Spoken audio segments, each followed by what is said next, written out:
Okay, guys, welcome back to my channel TN Stocks. This is C Abbas on this side, and this is Nifty and stock analysis for tomorrow. How to trade. तो जैसा कि आपको पता है, Thursday को एक trending day रहा था एक्सपायरी के दिन, और जब भी एक ट्रेंड डे रहता है तो आने वाले 2 या 3 दिन हम साइडवेज एक्सपेक्ट करते हैं और कंसोलिडेशन एक्सपेक्ट करते हैं. सो टुमारो इज मंडे, और किस तरीके से हम इस साइडवे मार्केट में भी ट्रेड ले सकते हैं. कुछ स्टॉक्स मैंने निकाले हुए हैं जो रेंज बाउंड है. अगर वो अपनी रेंज को ब्रेक करते हैं तो आपको एक गुड फॉल आइदर अपसाइड या डाउन साइड देखने को मिलता है. वीडियो छोटा सा रहेगा, 10-15 मिनट्स का. क्विकली स्टार्ट करते हैं. तो फिबोनाकी टूल के बारे में मैंने आपको प्रीवियस वीडियो में बताया था. फिबोनाकी इज इंडिकेटर बोल सकते हैं, एक टूल बोल सकते हैं, एक फॉर्मूला बेस्ड टूल है जो क्या बताता है कि जब भी एक ट्रेंड होता है तो उस ट्रेंड का हाई एंड लो मार्क किया जाता है, और उसका 50% एक क्रूशियल रेजिस्टेंस माना जाता है जब मार्केट फॉल होती है. और जब मार्केट उठती है, दैट इज मार्केट राइज करती है, तो लो से लेकर हाई मार्क करते हैं, उसका 50% मार्क करते हैं, और जो 50% आएगा उसका क्रूशियल सपोर्ट माना जाता है. तो ये 15 मिनट्स का टाइम फ्रेम मैंने आपके लिए ओपन करके रखा है, और आप देख सकते हैं गुड फॉल मार्केट में ये मिला था, राइट. तो यहां से लेकर उसका लो अगर हम मार्क करें यहां तक, जो ट्रेंड डे था उसका ही मैं कंसिडर कर रहा हूं, तो 0.5 लेवल जो निकल के आ रहा है, दिस इज अराउंड 15,586. तो मैंने ट्रेंड डे का 50% मार्क किया है यहाँ पर. 15,000, जस्ट अ मिनट, मैं यहाँ पे मार्क कर लेता हूँ. 50% आ रहा है अपना निकल के 15,595. You can say 15,600. तो 15,600 का लेवल एक रेजिस्टेंस लेवल माना जाएगा. मतलब वहां से मार्केट रिजेक्ट होके वापस से अपने डाउन ट्रेंड में कंटिन्यू कर सकती है. ओके, देखो जब भी इतना बड़ा फॉल आता है तो एक रिकवरी आती है, एक छोटा सा रिट्रेसमेंट आता है. अब उस रिट्रेसमेंट को आप ट्रेंड चेंज नहीं बोल सकते, आपको मेजर ट्रेंड के साथ खेलना. मेजर ट्रेंड के अगेंस्ट में अगर आप जाओगे तो आपका नुकसान होने का चांस बढ़ जाता है. So what will do for tomorrow, will observe कि क्या मार्केट 15,600 को टच करके वहां पर दो इंडिकेशन दे रही है, या तो बियरिश एंगल्फिंग या तो इवनिंग स्टार. अगर कैंडल स्टिक्स नहीं मालूम है तो आप मुझे कांटेक्ट कर सकते हैं, मेरा नंबर मैं कमेंट सेक्शन में लीव कर दूंगा. एक ऑनलाइन बैच अपन चलाते हैं, उसके अंदर सारी चीजें बेसिक टू एडवांस डिस्कस करते हैं. उम्मीद करता हूं अगर आप डेली एनालिसिस देखते हैं तो कैंडल स्टिक्स तो समझ में आता ही होगा, अदरवाइज कोई ट्रेडर नहीं बन सकता है, right. 15,600 is a level where market will stop. Okay, this is my analysis. और वहां से रिजेक्ट हो सकती है. अगर हम आगे बात करें कि 15 मिनट्स टाइम फ्रेम पे क्या बन रहा है, तो I can see a kind of ascending support. क्योंकि ये एक जो कैंडल बनी थी ना कल, मतलब फ्राइडे को, दैट इंडिकेट्स के मार्केट इसके नीचे इतनी इजीली नहीं जाएगी. अब थोड़ी देर मार्केट इस रेंज में ही घूमेगी, 15,600, and this range is the bottom of the market, 15,183. सो 15,183 से लेकर 15,600, दैट इज 500 पॉइंट के बीच में निफ्टी कुछ दिनों तक घूम सकती है. अगर 15,183 का लेवल क्रॉस हो गया तो 15,000 is the level which I see now for the market. But मेरे हिसाब से 15,183, दैट इज मार्केट का बॉटम तोड़ना बहुत ही मुश्किल रहेगा, because you can see a great bullish engulfing at the crucial important level of 15,183. Let's see how market reacts. क्या market range bound रहती है कुछ अगेन 1 महीना 2 महीना या कुछ दिन, या फिर मार्केट हैवीली फॉल करेगी. अगर कोई न्यूज आ जाती है मार्केट में, अगर यूएस मार्केट अगेन क्रैश हो जाता है, तो फिर उसकी इंपैक्ट इंडियन मार्केट्स में आएगी, और इस लेवल को भी तोड़ना सेलर्स के लिए बहुत ही इजी हो जाएगा. लेकिन अगर ऐसे ही रहेगा, मोमेंटम नहीं मिलेगा मार्केट को, तो ये 500 पॉइंट्स की रेंज में निफ्टी घूम सकता है, और इसी के अंदर आपको ट्रेड करना रहेगा. अब कैसे ट्रेड कर सकते हैं, तो सिंपल है. अब रेंज बाउंड मोमेंटम देखो, 15,183 पर अगर सपोर्ट क्रिएट कर रही है बाई करो, और 15,600 पर रेजिस्टेंस है तो वहां से आप छोटा सा स्टॉप लॉस लेकर रेजिस्टेंस से आप शॉर्ट सेलिंग कर सकते हैं, that is put option buy कर सकते हैं. अब यहां से आप देख सकते हैं असेंडिंग ट्राइंगल बनता हुआ, ठीक है. एक मैंने यहाँ पे ट्रेंड लाइन बनाई, असेंडिंग लाइन बनाई मैंने, और एक इंपॉर्टेंट लेवल ये वाला है 15,400. 15,400 एक रेजिस्टेंस था जो फ्राइडे को क्रिएट हुआ था, 15,400. तो मैं इस तरीके से इस लाइन को खींचूंगा, ओके, और इस लाइन को इस तरीके से खींचूंगा.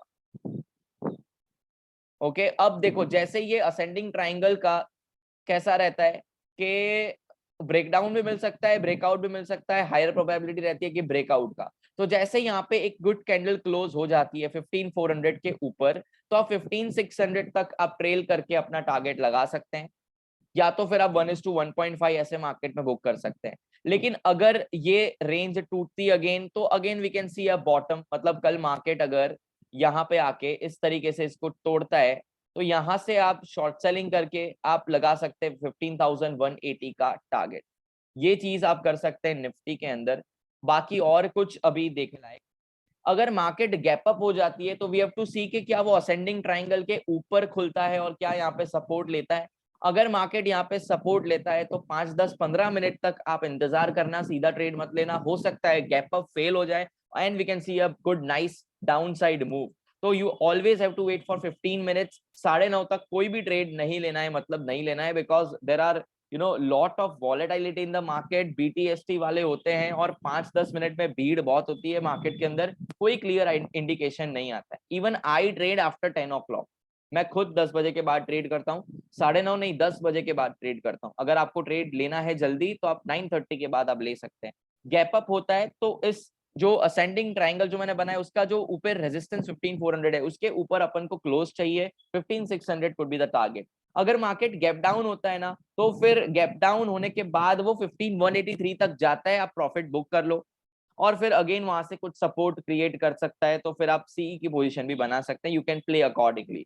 आप रेंज बाउंड में क्या करते हैं, रेजिस्टेंस पे सेल करते हैं और सपोर्ट पे बाई करते हैं, है ना, और क्या कर सकते हैं। और अगर मार्केट और गैप डाउन हो जाती है, 15183 के नीचे खुलती है, तो रीटेस्ट का इंतजार करना है, जैसा कि हर वीडियो बताता हूँ। 15183 पर अगेन डेज हाई जब बनता है, डेज हाई का एक रेजिस्टेंस बहुत इंपॉर्टेंट रहता है, मतलब 15183 के नीचे मार्केट खुलती है और वो ऊपर आने की कोशिश करती है बट रिजेक्ट होती है, दैट मींस सेलर्स और नीचे गिराने के लिए तैयार है। तो always remember, you have to trade after 9:30 and this is the trade what I see on the paper.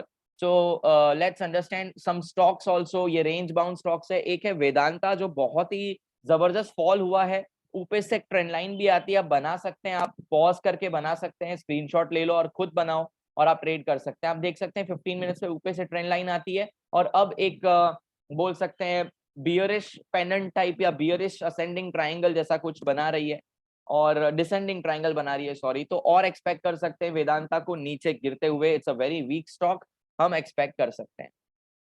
अगर आपको ट्रेड लेना है तो आप कैसे लोगे, सिंपल, देखो ये लेवल मार्क कर दो, लेवल मार्क करने के बाद पिवॉट ट्रेडिशनल को ऑन कर दो, पिवॉट ट्रेडिशनल को ऑन कर दो। जब कल मार्केट इस लेवल को भी तोड़ती है और S1 को भी तोड़ देती है, सुने, ध्यान से सुना, सुन रहे हो ना, डिसेंडिंग ट्राइंगल को भी तोड़ती है और S1 को भी कल मॉर्निंग में कैंडल रेड वाली गुड कैंडल तोड़ देती है, तो बिंदास पहली कैंडल के बाद शॉर्ट कर दो, S1 के नीचे क्लोजिंग और ये ट्राइंगल टूटना चाहिए, आप ट्रेड ले सकते हैं। अगर ये ऊपर की साइड ब्रेकआउट देता है तो R1 को ब्रेक करना बहुत जरूरी है, R1 तक कोई भी ट्रेड नहीं लेंगे हम, ठीक है। फिर सेकंड स्टॉक हमारे पास है जील। जील क्या बना रहा है वो देखो, जील एक रेजिस्टेंस बना रहा है 220.65 के अराउंड और अब ये एक असेंडिंग सपोर्ट ले रहा है। कल हो सकता है ये नीचे गिरे, तो आपको क्या करना है, ये लाइन टूटे और S1 का भी टूटना बहुत जरूरी है, ठीक है। लाइन का टूटना और S1 का टूटना, दोनों का टूटना बहुत जरूरी है। अगर ऐसा होता है कि S1 बहुत नीचे है और लाइन ऊपर से टूटी है तो S1 तक का टारगेट ले सकते हैं, ठीक है, S1 तक का टारगेट ले सकते हैं। मेरा मतलब है कि कल अगर मार्केट लेट्स से कल का पिवॉट अगर S1 का यहां पर आता है, यहां पर, ओके, और साथ साथ S1 भी ब्रेक हो रहा है और ये ट्राइंगल भी ब्रेक हो रहा है, तो ट्रेड ले लो। लेकिन अगर आपका S1 यहां पर आता है और ये लाइन कल ऐसे टूटती है तो फिर आप ट्रेड मत लेना, क्योंकि लाइन नीचे ही है, support one is a very strong support, हो सकता है वो वापस ऊपर चला जाए। बस ये अपना ट्रेड स्टाइल रहता है। Every day I post my stocks to trade for tomorrow, don't worry, अब हर दिन आएगा। थर्ड इज गुजरात गैस, जो अगेन रेंज बाउंड है और आप देख सकते हैं इस तरीके से कुछ बना रहा है, ऊपर से 15 मिनट्स पे ट्राइंगल ट्रेंड लाइन आ रही है, ठीक है, और नीचे से एक असेंडिंग ट्राइंगल बन रहा है। अब अगर मार्केट कल सुबह सुबह इस रेंज को तोड़ देता है इस तरीके से, है ना, ट्राइंगल को तोड़ देता है कुछ इस तरीके से, जस्ट अ मिनट, यहां पर कल मार्केट ऐसा ग्रीन कलर का कैंडल बनाता है, तो आप देखो कि क्या R1 आसपास है। अगर R1 आसपास है तो ट्रेड नहीं लेने का, लेकिन R1 को भी अगर उस कैंडल ने क्रॉस कर दिया, उसके ऊपर क्लोजिंग दे दी है, you can initiate a trade after 5-10 minutes, okay, after observing. So 15 minute यार राह देख लेना, 15 मिनट के लिए प्लीज वॉच करना। अगर निकल जाता है स्टॉक तो फिर वो पुल बैक का वेट करो, उसके बाद करेक्ट एंट्री पे आप चढ़ जाओ, ठीक है, लेकिन उसके पहले आप नहीं कर सकते वो चीज। बस तो फिलहाल के लिए इतना है निफ्टी और ये 3 स्टॉक्स। बैक टेस्ट करो खुद S1R1 की स्ट्रेटेजी जो मैंने रखी हुई है मेरे यूट्यूब चैनल पे, 200 मूविंग एवरेज एंड वीवेप को भी लगाओ, सारी चीजों को कंफर्म करो, पैटर्न्स के साथ ट्रेड करो। Trading is very simple, we make it complicated, you understand this, right? So let's see कल कैसा रहेगा, और फिर कल का वीडियो भी शेयर करूंगा with profit and loss. Goodbye everyone, take care.